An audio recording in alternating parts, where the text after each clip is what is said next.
welcome to Delightful, Delicious, Delovely. My name is Christina Elise, and today I am going to be making a vegan pie. I was going to make a blueberry peach pie, but they didn't have any peaches at the store. It's not peach season, so I'm making a blueberry apple pie. I've been having pies ever since this coronavirus lockdown began, because it's nice to have the house smell like pastry, and it's nice to have a little dessert there to go either with coffee in the morning or at the end of the day. I find pie to be relatively light in the world of desserts. It's just sugary fruit and some crust. Speaking of crust, I'm not going to make the crust from scratch here. I'm going to use this Kroger brand pre-made crust. It happens to be vegan. They aren't all. Check the ingredients. Some of them have lard in them. This one does not, so I'm going to be using it because I'm lazy. I do have vegan crust recipes on my blog. If not on the channel, I will link them below. It's just basically flour and vegan butter and some salt. It's very easy to make, especially if you have a food processor. Mine just broke today, but which is why I'm not doing it by hand, and I'm going to use this instead. I have never made this pie before. I'm winging it. Pie is basically some fruit with some sugar in it in a crust. It's really just that. If it's all you had, you'd still have a good pie. I'm going to add a little chopped up rosemary to this because I saw it on a menu once and it intrigued me, and I didn't try it.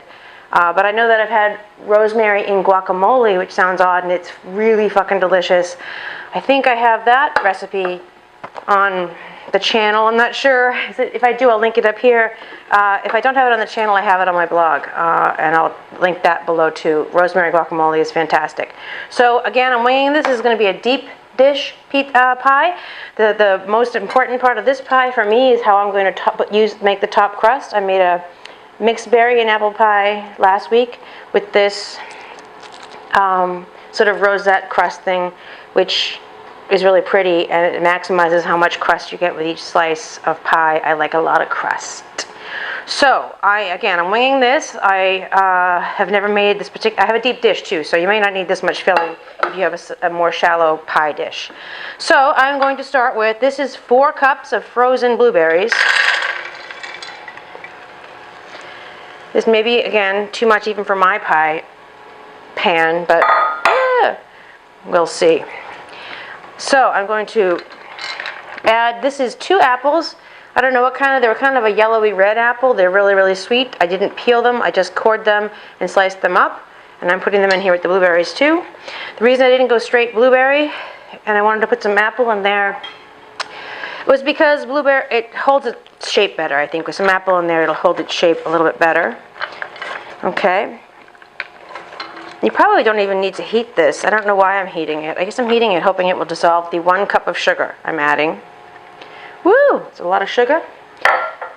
I'm adding, this is 1 sprig of rosemary. It's probably a good, healthy teaspoon of really finely chopped rosemary. And the juice of half a lemon. I used the other half of this lemon to squeeze onto those apple slices so they wouldn't turn brown while I got the rest of this stuff together. Some lemon seeds went in there, I don't care. I'm going to put, I was toying with the idea of not adding any vanilla to this because of the rosemary. But I'm going to go for it anyway. I'm going to add a teaspoon of vanilla extract. So, and probably about 2 tablespoons of cornstarch. We'll call that 1, call that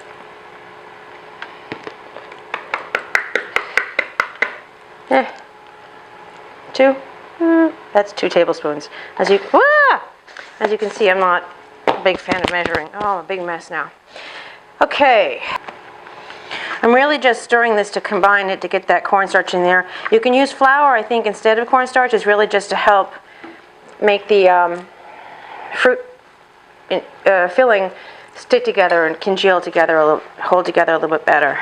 Blueberries are so beautiful. This would have been nicer with fresh blueberries. I didn't feel like spending that much money. I have a gigantic 3-pound bag of frozen ones in the freezer. The first pies I made, they're on my Instagram account. I posted them. I didn't post them on the channel because I just winged it and didn't feel like recording it. The first one I made from just some old berries, like mixed berries.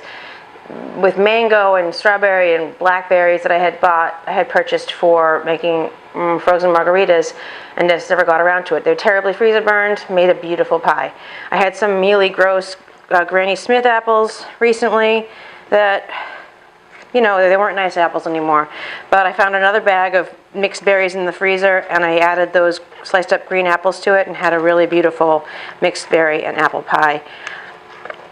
I'm hoping some of these blueberries mush up a little. I'm going to heat this just through so that the cornstarch can have its impact on the blueberries. In the meantime, I'm going to get the crust and pie dish ready so I can assemble this for you.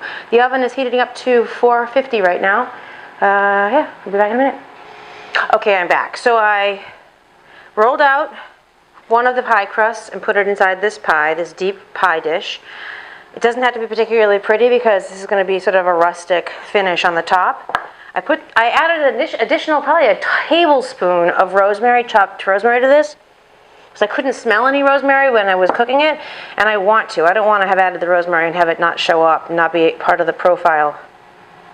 Fancy words. Part of the flavor profile. I can smell the rosemary now. So I added about a tablespoon and a teaspoon of chopped rosemary. It's not necessary if you don't like rosemary, you don't have rosemary, whatever. I happen to be a person that really likes pie vents. I have a little black crow here. I've got a red robin over there too. I'm going to go with the little blackbird. Just put it in the middle of the pie and then add the filling. Ooh, it's a little wet actually. Whoops, making a mess too. It's very wet. I hope this doesn't fuck up.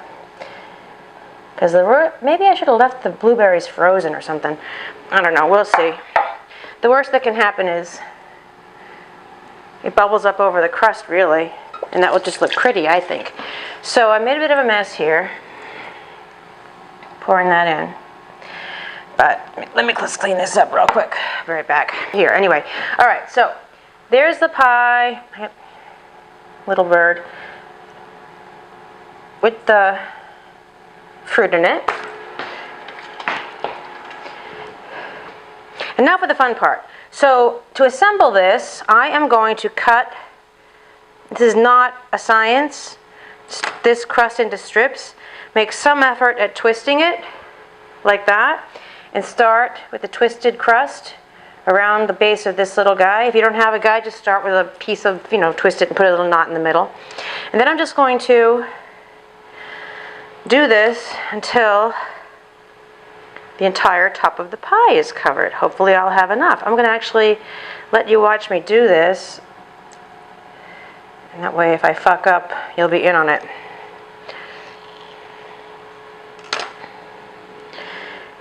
Twist, twist, twist. Again, this is so not a science. Lace it around like this.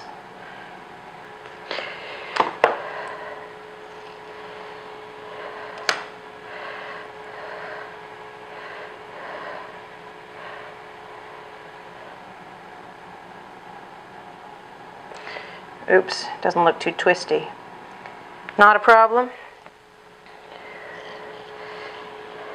These are a little too long to be manageable. Also, maybe don't always start where you lay the dough at the same point, so you don't have all the seams don't align. Again, this is not a science. It's meant to be a little bit, what's the word? I guess they call it not artisan, not rustic. That's what they call it. They call things that look messy rustic. So we're gonna call this rustic. Hope I don't run out of crust. That would suck. These strips are about 1/2 inch wide.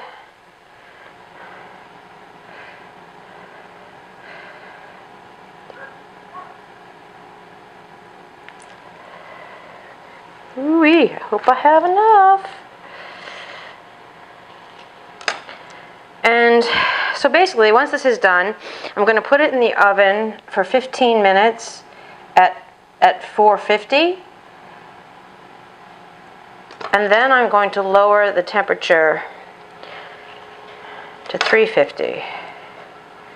I think I better double check that before I give you those instructions. Twist, twist, twist.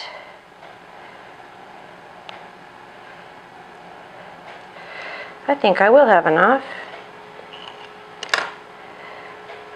So, I don't know how everyone's doing out there. I live alone, so I'm really truly in a kind of an isolated house arrest situation. I do hike almost every day with my friend David, and we socially distance while we're doing it. We're very well behaved. We wear our masks, and but he's basically the only person I see. And I spend the rest of my time. I thought I would be so much more ambitious with this channel.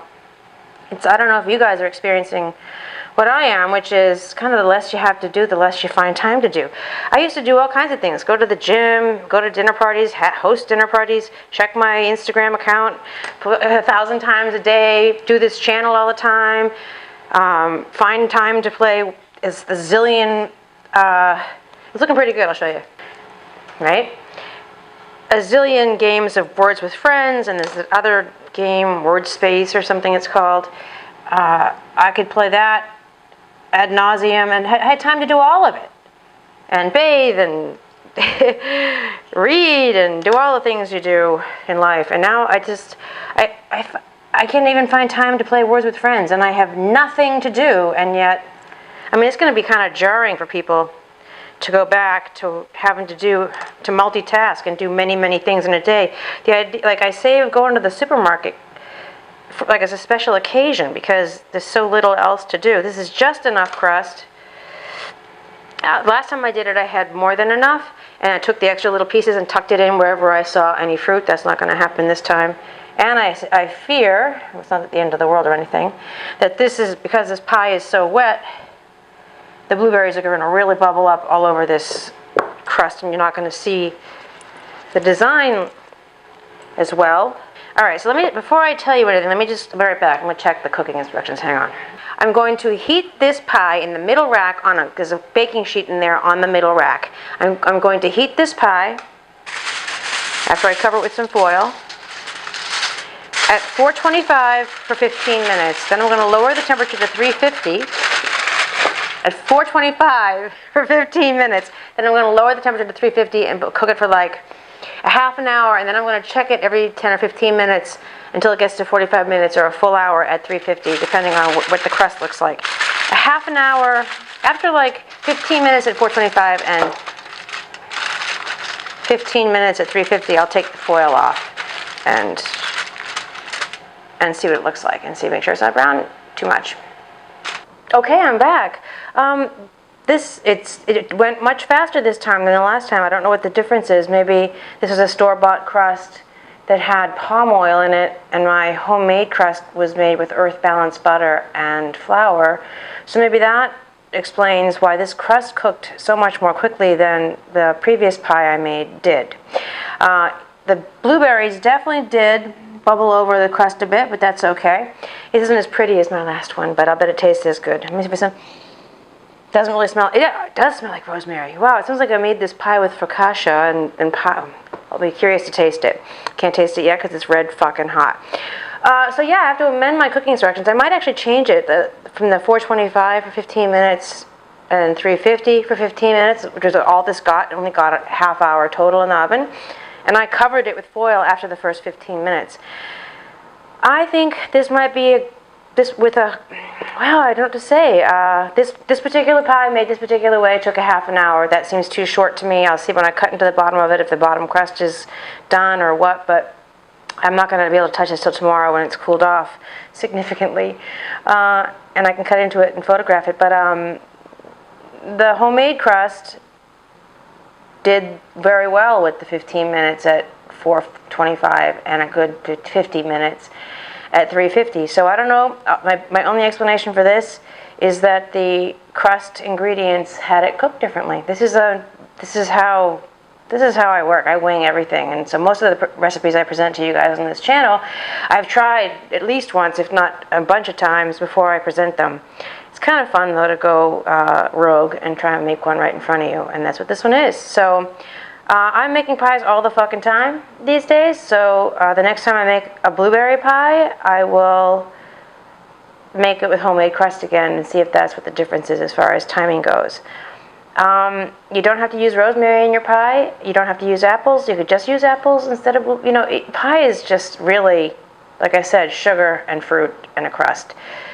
So any traditional blueberry pie recipe that you Google as far as the cooking instructions go would probably work with this particular ingredient filling.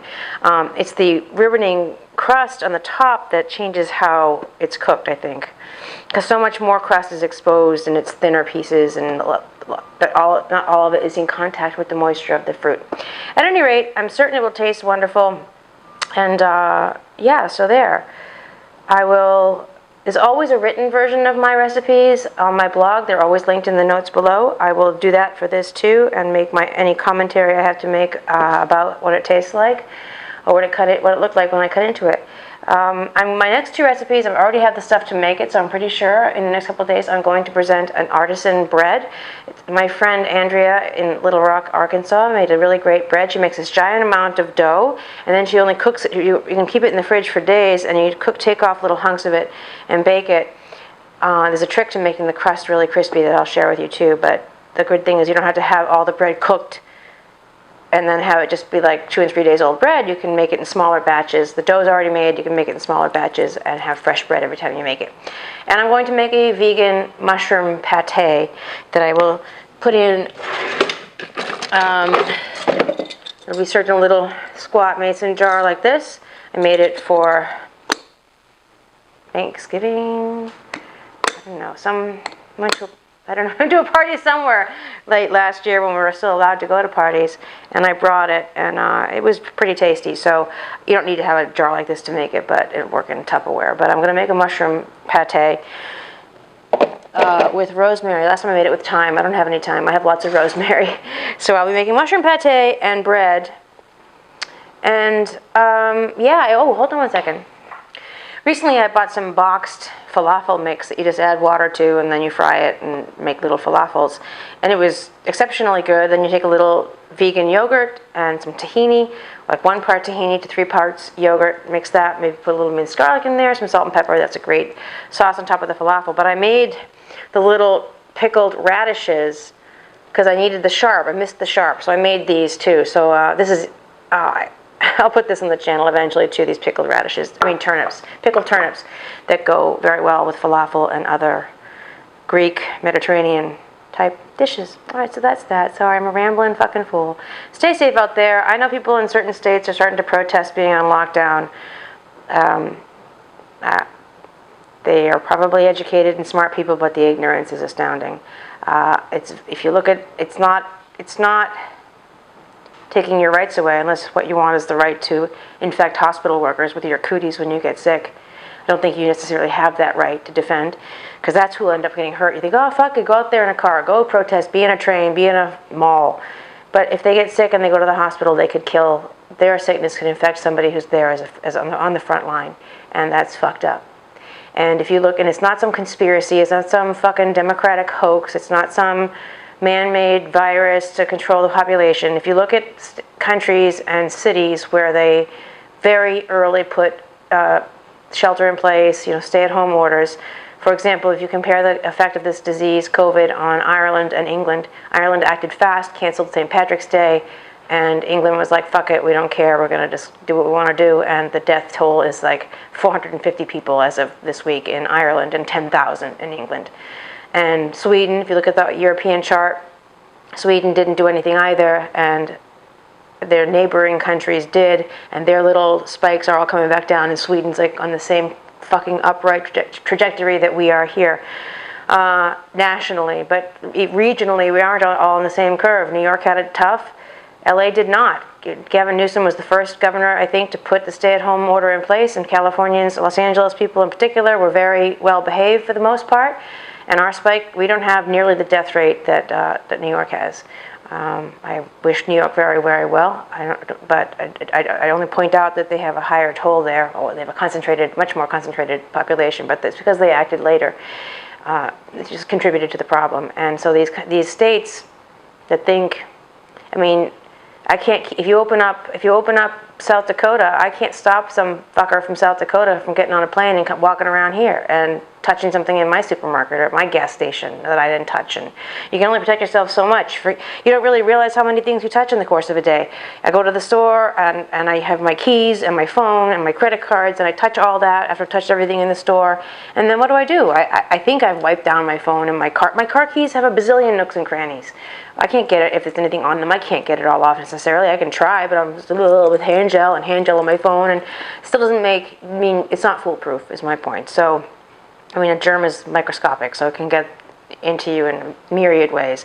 So we don't need these motherfuckers out there saying I will not comply and somehow their rights are being infringed upon. It's really fucking ignorant.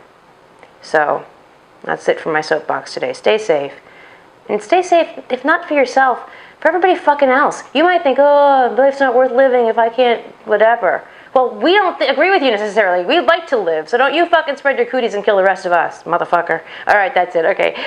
My name is Christina Elise. This is Delightful, Delicious, and Lovely. Please subscribe. And yeah, stay safe. Be smart. Stay safe. Clean that closet out that you've been putting off for years. There's shit to do. Enjoy your family. Don't kill your family. All right, I'll get off of it. Till next time. Bye-bye.